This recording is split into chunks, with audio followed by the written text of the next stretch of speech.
Bonjour à tous, j'espère que vous allez bien. Dans cette vidéo, je vais vous parler du projet d'accueil pour l'assistante maternelle. Donc il est important lors d'un entretien de pouvoir avoir un support pour présenter son projet d'accueil. Maintenant, il est indispensable. Vu le nombre d'assistantes maternelles qu'on est, c'est toujours bien de savoir se démarquer et de partager avec les parents vos qualités, vos valeurs et de voir dans les deux sens si ça peut convenir. Donc je vais vous montrer le mien. Donc voilà. Moi j'ai fait une page comme ceci avec assistante maternelle agréée, mon nom, mon prénom, mon adresse, mon numéro de téléphone et mon adresse mail. Donc ça c'est ma page de garde. Ensuite, je parle de mon projet d'accueil. Donc, dans un premier temps, il va falloir vous présenter. Ensuite, vous allez parler dans un deuxième temps de votre parcours professionnel. Qu'est-ce que vous avez fait? Qu'est-ce que vous avez fait auparavant? Même si ce n'était pas concernant les enfants, expliquez quand même un minimum votre parcours professionnel. Pourquoi vous en êtes venu à faire assistante maternelle? L'accueil que vous proposez. Est-ce que vous avez une limite au niveau de vos horaires? Euh, voilà. Votre projet. Sur quoi est basé votre projet? Est-ce que vous êtes basé sur des méthodes naturelles type Montessori, comme moi? Ou est-ce que non, au contraire, vous ne pratiquez pas cette méthode? Voilà, il peut y avoir différentes méthodes. Ça, c'est à vous de voir ce que vous avez envie de faire. Ensuite, vous pouvez parler de la période d'adaptation. Celle-ci est pour moi indispensable et très important, autant pour les parents que pour les enfants, de pouvoir faire une adaptation et de pouvoir expliquer comment ça va se passer. Les parents, surtout ceux pour qui c'est leur premier enfant, c'est un moment stressant de laisser leur enfant à une personne inconnue. Donc il va être important de pouvoir expliquer comment va se dérouler cette période d'adaptation. Petite parenthèse, je vous conseille de ne pas, dans la mesure du possible, de ne pas confier votre enfant entre 8 et 10 mois. Pourquoi? Parce que c'est la période d'angoisse de la séparation. Et donc c'est un moment qui est très difficile pour l'enfant à cette période-là, à cet âge-là. Donc si vous pouvez l'éviter, c'est bien. Si vous ne pouvez pas, ben, c'est pas grave, on fera avec. Voilà. Ensuite, je discute avec les parents au niveau de la transparence. Je trouve qu'il est important en tant que professionnel de discerner s'il y a un problème, que ça soit moteur, que ça soit du langage. Voilà, c'est important d'être franc avec le parent et vice-versa.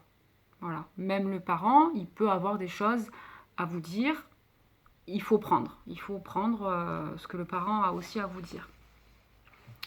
Ensuite, moi, je parle des interdits. Je parle des bijoux. Pour moi, les bijoux, c'est interdit. Surtout tout ce qui est tour de cou. Il faut éviter. Les accroches tétines, pareil. Moi, je suis pas pour. Donc, les parents me les amènent, mais je les retire. Et bah, il y a un risque d'étranglement pour la sieste. Donc, moi, je les retire au niveau de la sieste. Euh, voilà. Bon, moi j'ai une piscine, donc j'ai noté que la piscine c'est interdit, donc ils n'ont pas du tout accès à la piscine.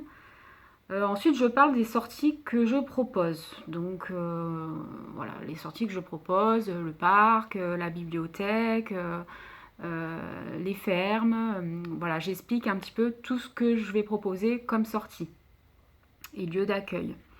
Ensuite, j'explique les activités que je propose à la maison, aussi bien les petits que les grands. Je détaille un petit peu.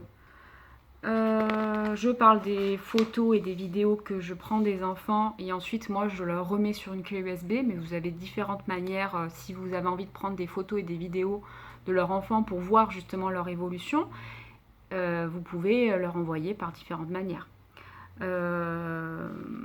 moi, je le propose parce que je fais pas mal d'activités où ils n'ont pas de rendu papier. Par exemple, les bacs sensoriels, on n'a pas de rendu papier. Donc, c'est bien d'avoir une photo. Comme ça, le parent voit un petit peu ce que l'enfant fait chez l'assistante maternelle.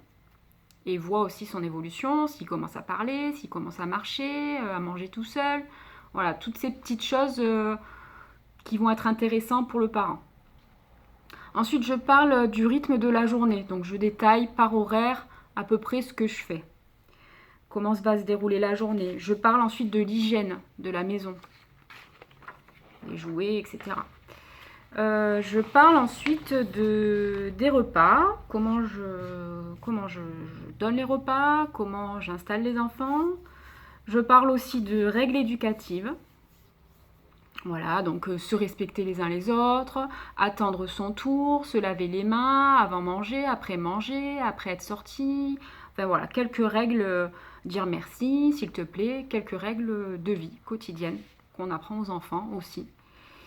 Je parle de l'enfant malade, certains les acceptent, certains non, donc ça c'est au choix.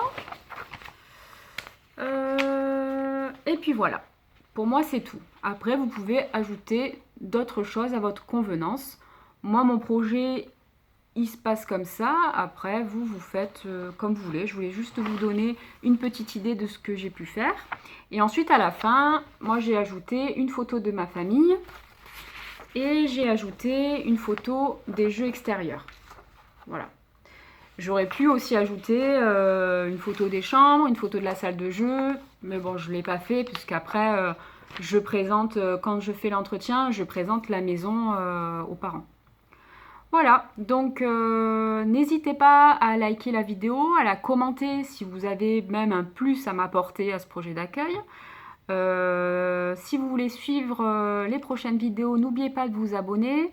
Je vais faire une vidéo sur l'entretien. Voilà, comment réussir son entretien. Voilà, je vous souhaite une bonne journée et à bientôt.